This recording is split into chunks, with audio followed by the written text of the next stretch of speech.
O Evangelho do Dia com o Padre Primo Hipólito. Evangelho do Dia, quinta-feira, dia 20, celebramos a sexta semana do tempo comum.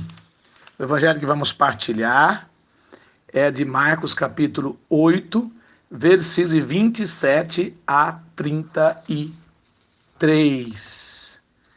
Gente, até então, nesses dias passados, nós falamos em muitas curas, que Jesus tocou, Jesus se encontrou, Jesus cuspiu com a saliva, curou.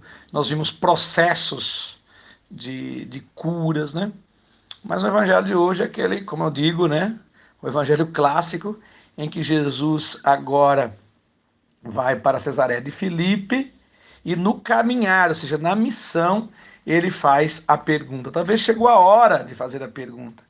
Os discípulos viram tantas e veem tantos milagres, tantas obras de Deus acontecendo, que agora é importante Jesus perguntar quem dizem as pessoas curadas que estão por aí ser o Filho do Homem, e depois a pergunta quem eles acham que sentem que é o Filho do Homem, a partir de tudo aquilo que eles estavam vendo. Então, para responder o que dizem quem é o Filho do Homem, parece-me que há um tanto de confusão. Uns dizem que é João Batista, outros dizem que é um dos profetas, enfim, ainda não perceberam, né, que a plenitude dos tempos chegou.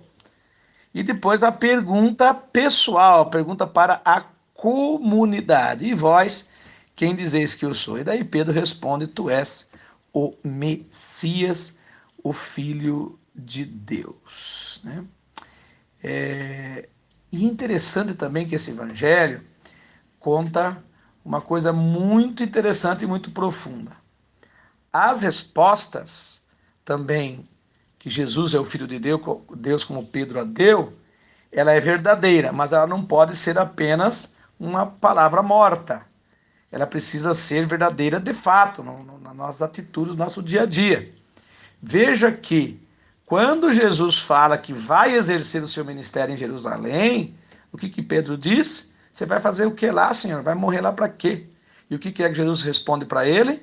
Afasta de mim, Satanás. Ou seja, ora ele responde, mas uma resposta muito chula, uma resposta muito fraca, uma resposta sem atitudes, porque tinha que responder, ele pegou, respondeu certo, mas faltou-lhe a Pedro ainda a convicção de que de fato ele era o Messias e que ele precisava ir para Jerusalém e que precisava de sofrer, morrer e ressuscitar.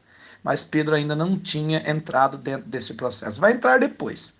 Por isso que Jesus chama ele de Satanás e pede para expulsar dele esta atitude, este jeito de entender o Messias. E nós também precisamos expulsar esse jeito de entender o Messias, não é isso? E sentir aquele Messias, de fato, da ressurreição, do caminho, dos nossos caminhos, do nosso discipulado. Tenham todos um bom dia, Deus abençoe, Deus os guarde, que a mãe do Perpétuo Socorro vos cubra com o seu manto sagrado. Amém.